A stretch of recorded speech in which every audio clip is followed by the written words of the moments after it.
Hello friends, इस video में हम नंबर कोडिंग करेंगे। ओके, स्टार्ट करते हैं फर्स्ट क्वेश्चन से। If z is equal to 52 and ACT act is equal to 48 then bat will be equal to. देखो, last 2 videos में जब हम लेटर कोडिंग कर रहे थे तो जो वर्ड्स था आपको उसकी कोडेड वर्ड जो आते थे वो आपके अल्फ़ाबेट्स में आते थे, है ना। और अब इसमें आपको न्यूमेरिकली आ रहे हैं, नंबर की फॉर्म में आ रहे हैं। जैसे z को 52 लिखा है, एक्ट को 48 लिखा है। आपको बैट की बतानी है कि इसी कोड, अगर हम यही वाला कोड यूज़ करें, यही वाला पैटर्न यूज़ करें तो बैट को आप कौन सी न्यूमेरिकल वैल्यू दोगे। यही लिखा है ना, bat will be equal to which number. तो ये है आपका नंबर कोडिंग। यहाँ हम नंबर्स से डील कर रहे हैं जैसे हमने लेटर कोडिंग में अल्फ़ाबेट्स करे थे, ठीक है। अब आप पैटर्न्स, हमने जैसे उसमें भी पैटर्न्स निकालते थे, इसमें भी हमको देखना है कि कौन सा पैटर्न फॉलो हो रहा है। देखो, z को लिखा है इसने 52, तो z वैसे जब हम अल्फ़ाबेट्स लिखते हैं तो z आपकी कौन सा पोजीशन पे आता है, 26 लेटर है ना z इज़ इन 26 लेटर है, ठीक है। तो हम 26 को अगर मैं 2 से इंटू करती हूँ तो हमें क्या मिलता है, 52 मिलता है। z को वैल्यू उसने 52 दी है। चलो, अगर मैं यही रूल लगाते हैं एक्ट में तो ACT, ए कौन सा लेटर है, ए मेरा फर्स्ट लेटर है, C हमारा थर्ड है और T हमारा लेटर आता है 20th, ठीक है, 20 आता है। तो अगर मैं इन सब के नंबर्स को ऐड करूँ, 1 + 3 कितना हो गया 4, 4 + 20 किया तो कितना हो गया 24। और अब मैं 24 में, हमने यहाँ 2 से इंटू किया था, अगर मैं 24 में 2 से इंटू करूँ तो कितना आ जाएगा 48। देखो, एक्ट ACT आपको 48 ही दिया हुआ है, जैसे Z आपको 52 दिया है। इसका मतलब ये वाला पैटर्न मेरा वर्क कर रहा है, दोनों में सेम ही है। आपने पहले Z की आपने पोजीशन देखी 26 है, उसमें इंटू 2 किया, ऐसे ही ये 3 लेटर वर्ड था तो आपने पहले इनकी पोजीशंस को, रिस्पेक्टिव पोजीशंस को ऐड किया और जो नंबर आया उसको आपने 2 से मल्टीप्लाई किया। तो यही वाला पैटर्न हम बैट पे भी फॉलो कर सकते हैं। तो BAT, बैट में B आपका सेकेंड लेटर है, A आपका फर्स्ट लेटर है और T आपका 20th लेटर है। तो तीनों को ऐड किया, 2 + 1 + 20 तो कितना बन गया 23 आ गया हमारे पास।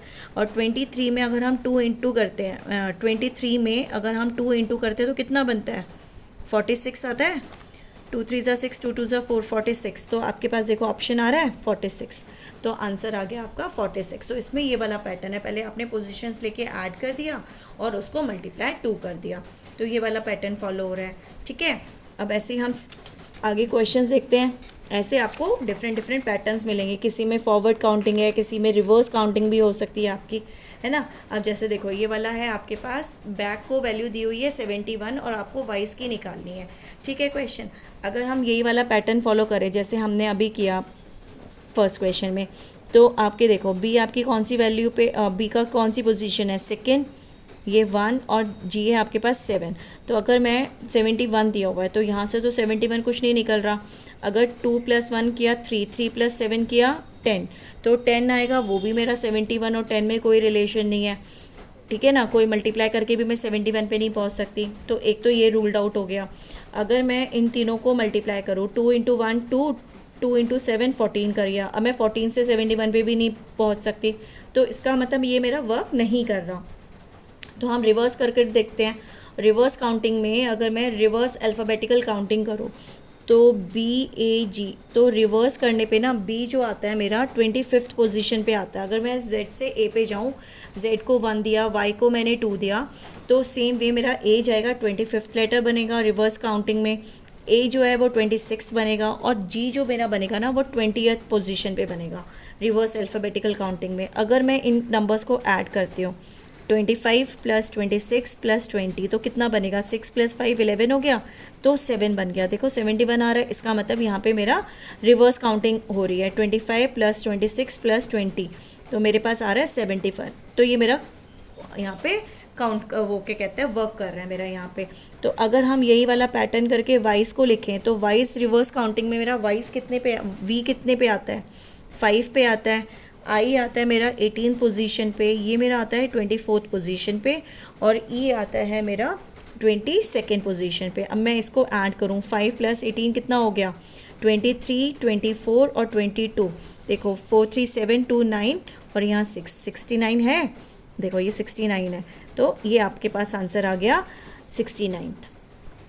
तो आपका यहाँ पे ये वर्क कर रहा है। तो इसमें हमने रिवर्स काउंटिंग करी है और ऐड करी है पोजीशंस को, क्लियर हो गया। तो आपके पास आपको पैटर्न देखना है, आपका फॉरवर्ड में है, बैकवर्ड में है, और उसको आप ऐड कर रहे हो पोजीशंस को, या आप मल्टीप्लाई कर रहे हो, या उसका ट्वाइस कर रहे हो, थ्राइस कर रहे हो, पावर में कर रहे हो। तो ये आपको पैटर्न आपको देखना है, और वही पैटर्न फिर आप जिसका निकालना है उस पर आप अप्लाई करोगे। ठीक है, नेक्स्ट हम फिर एक और क्वेश्चन है हमारे पास, if a is equal to 1 and PAT की वैल्यू आपको दी है 37, then you have to find the value of tap. तो आप ये मत सोचो कि PAT 37 है तो इसका रिवर्स कर दिया तो ये 73 होगा, नहीं, ये तो कोई पैटर्न नहीं बना ना। पहले आप देखो a इज़ इक्वल टू 1 पे तो तुम्हें दिया हुआ है, उसे भी तो अप्लाई करोगे ना कोई भी आप कंक्लूजन पे पहुंचने से पहले। तो a को 1 दिया है, इसका मतलब मेरी रिवर्स काउंटिंग तो नहीं हो रही यहाँ पे, मैं फॉरवर्ड ही जा रही हूँ, तभी तो मेरा अल्फ़ाबेटिकल ऑर्डर में ही कर रही हूँ काउंटिंग, तभी तो a की पोजीशन वैल्यू 1 है मेरे पास। तो देखो ये मेरा PAT पैट पे भी वर्क कर रहा है या नहीं कर रहा, लेट्स चेक दैट, ये हो रहा है या नहीं हो रहा। तो PAT पैट है, P की A तो आपके पास फर्स्ट पोजीशन है, T आपके पास 20th पोजीशन है, और जो P आता है ना आपके पास, वो आपके पास आता है 16 पोजीशन पे। ठीक है, अब मैं इन तीनों को ऐड करके देखते हैं, 16 + 1 + 20 तो कितना बना, 17, और 20 ऐड किया तो 37 बन गया मेरे पास। ठीक है, तो इसका मतलब ये वर्क कर रहा है। देखो a को वैल्यू 1 दी है और इसमें भी मैंने रिस्पेक्टेड वही वैल्यूज़ लेके ऐड करा है, तो 37 बन रहा है, तो टैप में भी वही आएगा। हाँ, अब कितना है, टैप में कितना हो गया 20, ये हो गया 1, ये हो गया 16। तो बेसिकली मैं वही नंबर्स को ऐड कर रही हूँ, बट थोड़ा सा ऑर्डर उनका डिफरेंट है, लेकिन एडिशन पे फ़र्क ही नहीं पड़ता, एसोसिएटिव प्रॉपर्टी होल्ड करती है ना एडिटिव। तो 20 + 1 + 16 कितना हो गया, सेम 37। तो देखो आंसर आ गया आपके पास, B option is your correct. ठीक है, तो ऐसे कभी नहीं करना कि PAT अगर 37 है तो मैंने थोड़ा सा शफलिंग करके कर दिया तो 73 हो जाएगा। भाई पहले a इज़ इक्वल टू 1 है, उसे भी तो देखो ना, वो भी तो यूज़ करके देखो कि आपका वर्क कर रहा है या नहीं कर रहा। ठीक है, अब हम नेक्स्ट क्वेश्चन और देखते हैं। फोर्थ क्वेश्चन है, if D is equal to 4 and BAD bad is equal to 7, then what is the value of ant. And की वैल्यू निकालनी है आपको, एंड की। ठीक है, तो D आपके पास 4 है, अगर मैं फॉरवर्ड काउंटिंग करती हूँ अल्फ़ाबेटिकली तो D आपका 4th पोजीशन पे ही आता है, इसका मतलब इसमें भी मेरा रिवर्स वर्क नहीं कर रहा। चलो अब ये वाली तो हमने यूज़ कर ली। अब देखो अगर मैं फॉरवर्ड में कर रही हूँ तो BAD बैड में भी वही चल रहा है या नहीं चल रहा, वो वर्क कर रहा है। B कौन सी पोजीशन पे है, 2 पे, A किस पे है, 1 पे, D कितने पे है, 4। अगर मैं 2 + 1 + 4 करती हूँ तो कितना आता है, 3 + 4 7 आता है। देखो वर्क कर गया फॉरवर्ड में। हमने क्या करना है, पोजीशंस वैल्यू को हमने सिंपली ऐड करना है तो हमारा निकल जाएगा। तो ANT एंट हम कर रहे हैं, तो A की पोजीशन वैल्यू कितनी है, 1 है, N की 14 है, और T की 20 है। ठीक है, तो 1 + 14 + 20 कितना हो गया, 15, 15 + 20 कितना हो गया आपके पास, 35। ठीक है, तो आपके पास आंसर आएगा 35। देखो 35 कौन सा ऑप्शन है, ऑप्शन नंबर C। तो आपके पास आ गया 20 + 15 इज़ योर 35, तो आपके पास आंसर आ गया 35, option number C is correct. Clear, next question देखते हैं। If C is equal to 3 and fair is 30। ठीक है, तो देखो C आपके पास कितना है, फॉरवर्ड काउंटिंग ही चल रही है, A is 1, B is 2, C is 3। अब इसमें भी चेक करो कि इसमें वर्क कर रहा है ये वाला। F की पोजीशन वैल्यू कितनी है, EF 6, E की कितनी है 5, A की है 1, और R की कितनी है आपकी, आपने यहाँ R की आपने 18। ठीक है, ऐड करके देखो, 6 + 5 is your 11, 11 + 1 is 12, and 12 + 18 is 30। हाँ, वर्क कर रहे हैं आपके पास। किसकी निकालनी है, हेयर की निकालनी है, HAIR। H की पोजीशन वैल्यू कितनी है आपके पास, 8, A की 1, I की है आपके पास 9, और इसकी है 18। ठीक है, आपने पोजीशन वैल्यू आपने देख लिया उनका कहाँ पर है। 8 + 1 इज़ 9, 9 + 9 इज़ 18, 18 + 18 इज़ 36। तो आंसर आ गया ऑप्शन नंबर B। क्लियर हो गया ये वाला भी। तो इन दोनों में आपने फॉरवर्ड काउंटिंग करी है और सिंपली आपने पोजीशन वैल्यूज़ को ऐड करना है। और जबकि जब हमने फर्स्ट वाला क्वेश्चन देखा था आपने क्या किया था, पोजीशन वैल्यू पे मल्टीप्लाई बाय 2 किया था, क्योंकि आपके पास Z की वैल्यू 52 थी तो 26 × 2 करके करा था। तो ये आपको पैटर्न देखना है कि यू आर सिंपली एडिंग और मल्टीप्लाई भी कर रहे हो या रिवर्स में कर रहे हो। तो पैटर्न आप देखो कि पैटर्न कौन सा फॉलो कर रहे हैं। ठीक है, एक और क्वेश्चन देखते हैं। If A is equal to 26 and sun की वैल्यू दी हुई है आपको 27।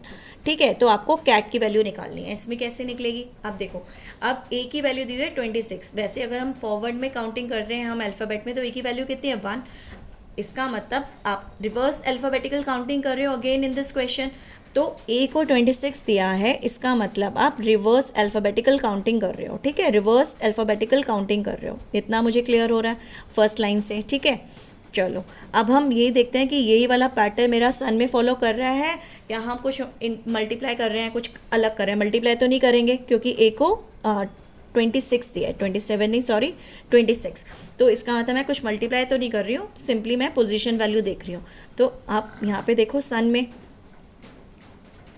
जब आप रिवर्स काउंटिंग करते हो ये 8 पोजीशन पे आता है, यू आता है 6 पे और ये आता है 13 पे। नाउ 8 + 16, 8 + 6 इज़ 14, 14 + 13 हो गया आपके पास 27। 27 दिया हुआ है आपको, इसका मतलब आपको पोजीशन वैल्यू, आप रिवर्स काउंटिंग करोगे और सिंपली आपको पोजीशन वैल्यूज़ को ऐड करना है। तो ये पैटर्न फॉलो हो रहा है, तो कैट में भी यही हो जाएगा। कैट को जब आप रिवर्स काउंटिंग करोगे तो सी पोजीशन 24 पे है, ए आपका 26 पे है और टी आपका 7th पोजीशन पे है। तो आपको अब इसे ऐड करना है, 24 + 26 + 7, तो 4 + 6 10, 17, 57। 57 कौन से ऑप्शन पे है, बी पे। तो answer option number B is your correct. Clear हो गया नंबर काउंटिंग, नंबर कोडिंग में हम कैसे कर रहे हैं, क्लियर है। नेक्स्ट वीडियो में हम और क्वेश्चंस करेंगे नंबर कोडिंग से रिलेटेड। ओके, अगर वीडियो अच्छा लगे तो please like, share and subscribe. Thank you.